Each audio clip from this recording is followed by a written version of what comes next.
Good afternoon. Joining me once again today are Health Secretary Dennis Schrader and Deputy Secretary Dr. Jinlin Chan. Last week, the World Health Organization designated the B11529 variant, or Omicron variant, which is the latest strain of COVID-19, as a variant of concern. And the WHO issued a warning Monday that Omicron poses a high risk of infection surges across the globe. We immediately held an emergency meeting of our COVID-19 response team, and we have been constantly monitoring all available information. There are still a lot of unanswered questions, but here's what we know right now. The Omicron variant has spread rapidly across South Africa in recent weeks, leading to an alarming rise in new cases of the virus. It has now already been identified in more than 24 countries. And just moments ago, the CDC confirmed the first U.S. case in California in an individual who returned from South Africa. Health officials are warning that Omicron could be more transmissible than previous strains of COVID-19, and that it may pose a greater risk of reinfection. Just yesterday, the World Health Organization advised people over the age of 60 with underlying health conditions to refrain from any international travel. According to public health experts, it could still be several weeks before they have enough critical data to determine if the Omicron variant causes more severe illness than earlier strains, or whether the current COVID-19 vaccines and treatments are effective against it. Here in the state of Maryland, as we have throughout this pandemic, we continue to hope for the best while actively preparing for the worst. And when it comes to the Omicron variant, I want to reassure Marylanders that our entire team is continuing to very closely monitor this situation. We're taking nothing for granted. We're taking every precaution and preparing to mobilize all available resources, because our highest priority is to continue keeping Marylanders safe. The Maryland Public Health Laboratory has been testing for coronavirus variants at a much higher rate than the nation and most other states by using genomic sequencing to track the various mutations of the virus, including the UK, Brazilian, Delta, and many other variants. Earlier this year, in order to expand this screening capability, the state entered into agreements with both Johns Hopkins and the University of Maryland to more than double our already aggressive real-time variant surveillance. Maryland has one of the strongest variant surveillance systems in America, and we're now sequencing at nearly 3 times the level recommended by public health experts. If Omicron does come to Maryland, we will find it and track it down. We have already begun taking additional steps to further increase surveillance. Earlier today, the Maryland Board of Public Works approved an emergency procurement to acquire additional special reagents and supplies to further expand our capacity to track and detect variants of COVID-19. The Board of Public Works also extended our sequencing agreements with both the University of Maryland and Johns Hopkins. And we are also encouraging all of our lab partners to immediately ramp up their surveillance efforts. The way we can detect the variants is through more people getting tested. Getting tested remains one of the most important things that you can do to protect yourself, your family, and your fellow Marylanders. If you're feeling sick and think you're coming down with something, get a test. If you're about to travel somewhere or returning back home, get a test. It's simple and it's effective. PCR testing remains widely available at hundreds of locations all across the state. And we recently surpassed 15 million tests conducted here in Maryland. You can find the locations nearest you by visiting covidtest.maryland.gov. In addition, we've taken steps to make more antigen rapid testing available. With rapid tests, the results are available in as little as 15 minutes. But with national supply chain issues and increased demand, they were becoming increasingly difficult to find. So last week I announced that we're distributing another 500,000 Abbott BinaxNOW rapid tests across the state. These tests are available at multiple locations, such as local health departments, libraries, and community centers.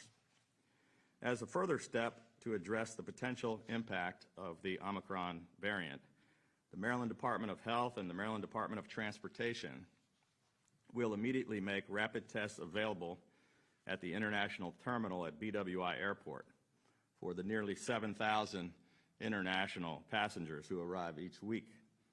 And we are making guidance available to travelers in multiple languages. We also want to remind Marylanders of the new Urgent Care Center, which is now open at BWI, which offers both COVID testing, vaccines, and boosters to any travelers. While there are still a great deal of unknowns about the Omicron variant, our state will not wait to launch our preparedness efforts, and Marylanders shouldn't wait either. We're beginning to see the anticipated seasonal uptick in some of our key health metrics, including our positivity rate, which has now increased to more than 5%. Our primary mission remains protecting the vulnerable and preventing hospitalizations and deaths. And the most important thing that you can do right now to maintain immunity, to protect yourself and your family from severe illness, is to get vaccinated. Thanks to the millions of Marylanders who have rolled up their sleeves, Maryland continues to be one of the most vaccinated states in America. We've now administered nearly 9.4 million COVID-19 vaccines. 99.9% of Marylanders 65 and older have been vaccinated.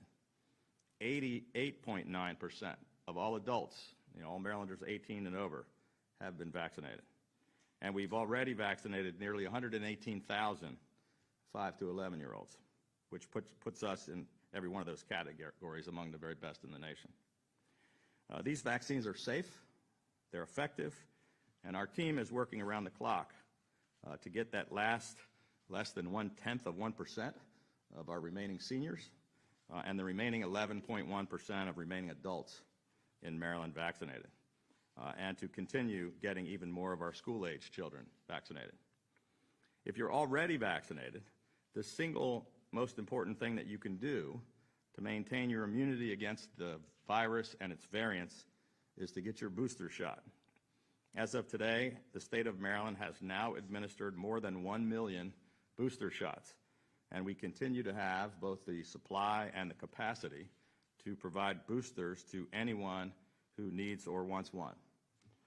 After weeks of the federal government only allowing certain categories of people to get their booster shot, we cut through all of that confusion and made all Marylanders age 18 and older eligible for a booster. State health officials are strongly encouraging all eligible Marylanders to get a booster shot as soon as possible. The vaccines have been proven to be extremely effective, but the data does show waning immunity after 6 months or so. So even if you have received 2 shots, you are not fully vaccinated, immune, or protected.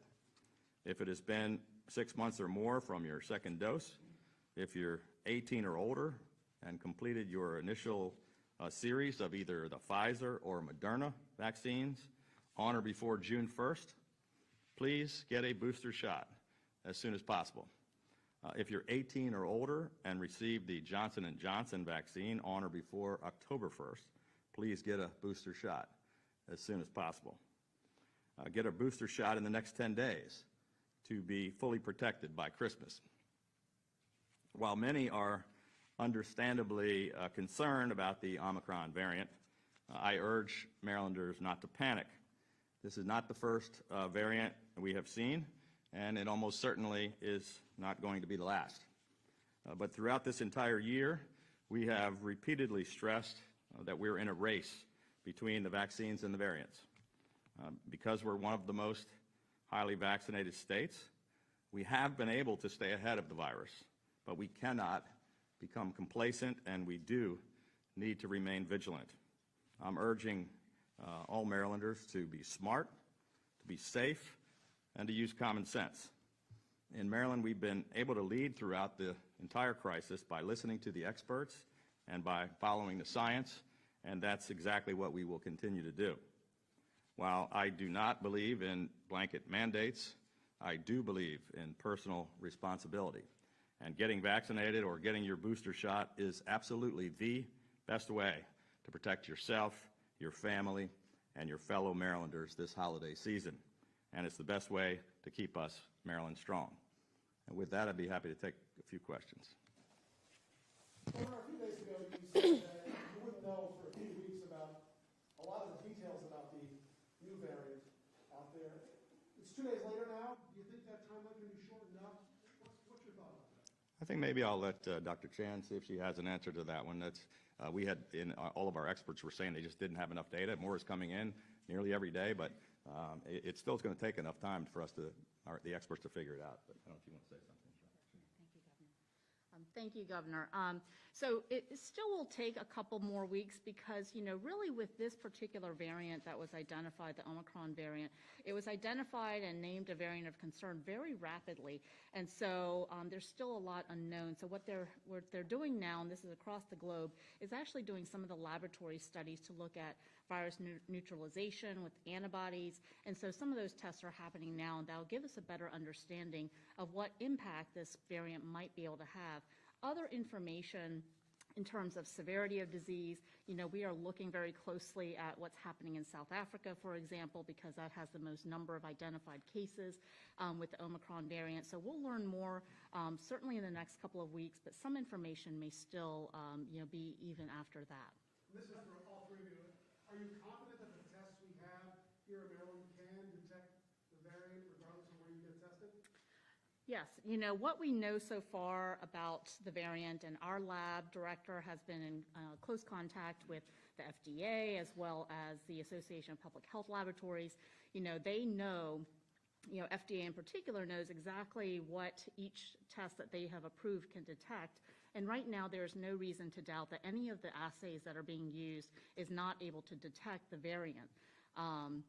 And so if someone has the variant and is sick with it, they should be tested and, will be positive. Dr. Chan, question, Dr. Chan. Yes, sir. Governor Hogan mentioned about some residents to be patient, be calm, and not get overwhelmed about this Omicron variant. What's your advice on calming residents' fears, and also if there's a possibility maybe some jurisdictions who may say maybe we should go back to stronger mandates because there's still unknown variants? So, I think that since early this year, as we have rolled out the vaccination campaign, as we have seen the Alpha variant, we've heard about the Beta variant, the Delta variant, the changes in the virus itself is expected, and really the mutations have been happening since March 2020. And so the Omicron variant is not something unexpected, and we here in Maryland are prepared to deal with it, as the governor indicated, and we're taking additional measures to protect our residents here in the state. And so we are concerned about this, as are public health officials around the country and around the world, which is why we're taking these actions. But there are things that people can do, and I can't emphasize this enough, that vaccination remains our most important tool to protect ourselves and our families against COVID-19. And if you are eligible, so 6 months after your primary series, if it's Pfizer, Moderna, or 2 months after your Johnson & Johnson, getting a booster will help to maintain immunity and protect people against whether it's Omicron or other variants. We believe that's still the most important tool. Governor Hogan? In terms of the variant sequencing, is there a lag in those results? For example, if Maryland did have a positive Omicron case, would it have been put into the system of the sequencing several weeks ago? And have you changed anything, have you adjusted the sequencing in any way specifically to look for this variant of concern? So there can be a delay at times because, what has, to do the sequencing requires first and foremost a positive PCR. And so that sample then is collected, and depending on which lab did the test in the first place, we work very closely with them to try as much as possible to transfer those samples to either our state lab or to one of our contracted labs for that detailed sequencing work. And so that can take a little bit of time. So, that's where some of the work that we're doing to, ramp up our capacity, our hospital partners, the University of Maryland and Johns Hopkins, their sequencing capacity, they are sequencing every single positive that they get through their normal channels, for example. In terms of some of the changes that we've made, with this particular variant, the Omicron variant, there is something that people may have heard of called the S gene dropout. And it's really a very specific characteristic of a particular PCR test that's very commonly used. And so this pattern is something that we can see if the lab uses that particular test. Our state public health lab, for example, uses it, and so they have shifted to using more of it to be able to detect that particular pattern earlier and prioritize those cases for contact tracing as well as sequencing. But no positives so far? No, no. Governor Hogan, the state superintendent was talking about school masking today. The meeting is still ongoing. He said that the state can start planning off-ramps for school, the mask mandate. Do you think that's the appropriate time right now, given what we know about this variant and the possibility of it coming to the state? Yeah, I think the State Board of Ed has a hearing going on right now, and I haven't quite frankly been following it. I don't know, the current orders are in place until February, so I don't know that any actions will be taken. Obviously, some of the things that we're going to be discovering over the next few weeks may be important, but I don't think we need to change the policy at this point, but that really is an independent board that makes their own decisions, and I haven't heard what they're doing today or spoken with any of them. Governor, just curious, as far as communication throughout the different jurisdictions, has the White House communicated to the governors any policies regarding Omicron right now? And in turn, have you been in communication with the counties in Maryland as far as Well, it's a great question. We know. We're hosting right now a National Governors Association conference here in Annapolis yesterday and today on infrastructure. And talking with my fellow governors, we were thinking there might be a White House call yesterday or today, but we have not had direct communication. I know that our Secretary of Health and our, Dr. Chan and all of our team are reaching out to their counterparts and federal agencies. But we haven't had any direct communication from the White House, which is a little bit concerning. I understand the president's going to make some comments tomorrow, but hasn't given us any heads up. And I know we're working very closely with all of our county health officers. At this point, we don't have enough information to pass on. We're sharing everything we know with you and with our local leaders, and maybe that's the White House doesn't know enough to update us either. If I could just follow, the president yesterday said that this is not a time to panic. However, there is information that needs to be dispensed to the general public right now. This is the hypothetical part of this, and I know you're not fond of these kinds of questions, but should Marylanders prepare themselves that there is a possibility of some of the measures that were in place previously in this pandemic may have to return? I sure hope not. I mean, we are not intending to return to any of those measures here in the state of Maryland. I can't imagine that would be something that the vast majority of the public after 21 months is somewhat fatigued by some of the measures that had to be taken at the early part of this. But again, we don't know what we're going to find out over the next couple of weeks. Right now, we're trying to do everything we can to address a potential situation. We could find out in the next 2 weeks that this does not cause more severe illness or hospitalizations or deaths, and that since we're so well vaccinated and the vaccines still work, that it's not a problem at all. So I don't think we need to kind of rush. We're having this announcement today just because there's a lot of questions and concern. I wanted to just share with everyone what we know, but again, we don't know a lot. I'm building on that in terms of personal responsibility. Is this variant of concern enough of a concern to you or either of you that you are rethinking maybe your holiday plans or travel plans or the way you engage with others or your families? Or I think families at home are trying to wonder, do I need to rethink my plans for the rest of the month right now? Well, we've been stressing the same kinds of things from the very beginning that we're still stressing, and that is what I talked about earlier. You really need to get vaccinated. You need to get boosted. You should get tested. But we don't want to tell everybody not to get together and celebrate for the holidays. People are still needing to travel, but just be safe. We're saying get a test before you go, get a test when you come back. If you're feeling sick, don't be around your loved ones. Don't go to crowded events, and just follow the advice. But right now, I wouldn't tell anybody to panic or to change their plans, but to continue to go back to the earlier measures that we suggested they do, that we've been advising them to do to keep safe. Does that include recommending wearing masks inside if you're gathering, whether or not you know the vaccination rates? Should stores be requiring these masks again or encouraging that? Are you recommending people to mask up again inside? It really is, again, I talked about personal responsibility, and I think people should do what they feel comfortable with. And at this point, I don't think we need to have any kind of mandates regarding that, but certainly if people are in a crowd and they don't know all the people or whether they're tested or vaccinated, and with potential cases of Delta and perhaps other variants out there, I mean, people ought to take common sense measures to do the right thing and whatever they feel is best for them and their families. Governor, on another topic, have you talked to any of the presiding officers about the special session next week on redistricting? What can you tell us about it? I had a very productive meeting with the Senate President this morning in my office, and we talked about a number of issues.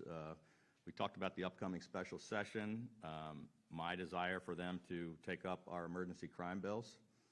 We talked about our joint concern over the lack of data coming from the state's attorney's office, our concern about the out-of-control violent crime in Baltimore City.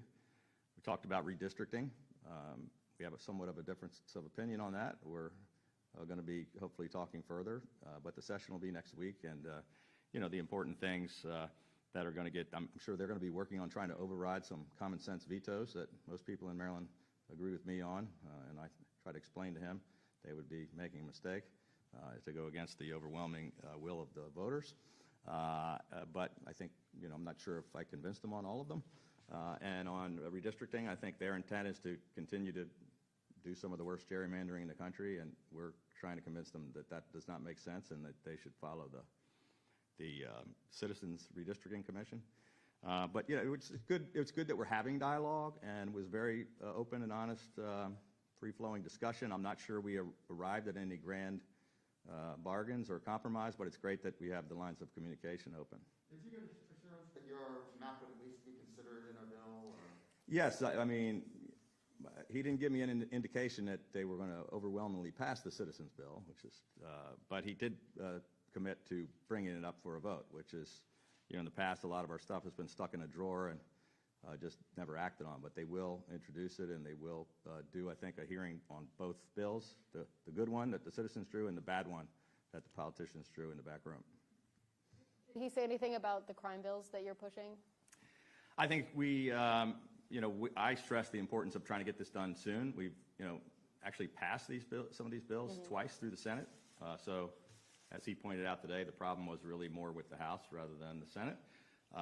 He expressed some reservations about the ability to get it done in special session, but understood why I thought it was important not to delay. I assured him if it doesn't get passed in a special session, we're coming back again in January, and it's still going to be a top priority. And, he's just as concerned about crime in Baltimore City as I am. He 2 years ago requested the data that we still haven't gotten from the state's attorney's office. So we're in complete agreement on that. If no one else has a question about boosters. Have there been discussions about being boosted part of what it means to be fully vaccinated in Maryland, or will you wait for the CDC guidance? No, I mentioned that in my remarks. We're trying to say, maybe I'll let the Secretary jump in here and say a few. Our efforts, it's a major part of our efforts, is convincing people. We've gotten most people vaccinated. I mentioned, 1/10 of 1% of our seniors left, 11% of the rest of the people. That's fantastic. But we've only done 1 million. 1 million boosters is a lot. We're one of the most boosted in the country, but it's not enough. And people have this kind of false sense of security. Well, I got my 2 shots, back last spring. Well, yeah, it's only about 50% effective now. So if you really want to be safe while you're traveling and being with family, get the booster. It's very easy. You can get it anywhere. And then maybe Dennis will talk about this. I think it's like it makes you 5 times more immune when you get the booster than once you have this declining immunity from a long time ago. I guess this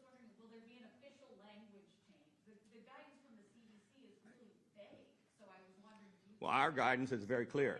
Every single person 18 and over should get boosted. And if it's J&J more than 2 months, you should get it immediately. If it's Pfizer or Moderna and it's been 6 months, you should do it immediately. There's no confusion. Anybody? All right, thank you. Oh, last one, Tom, jump in. We haven't had a chance to talk to you about the sports gaming. Since the About what? Sports gaming. Oh, sports, yes. Since the SWORK decision, we know you've been pushing for this. They finally moved those 5 casinos. Your thoughts on that, and how quickly do you think, realistically, you could get that up and running? Well, I mean, I think they should have already been up and running. So, but I'm glad they finally made some progress and broke the logjam. I mean, we exerted a tremendous amount of influence and pressure to get it done. It was crazy. The legislation said that they must do this, and then they dragged their feet for a couple of months. So, you know, the goal was to get it done before playoff season, where they make a heck of a lot of money for the state of Maryland. But I'm not sure. I don't know the latest of exactly the timing of when the commission's going to get their work done. But we want to see it. You know, I think you should be able to take a bet today, Tom. Yeah, good. All right, thank you. If you see my face, you know that was a bad idea.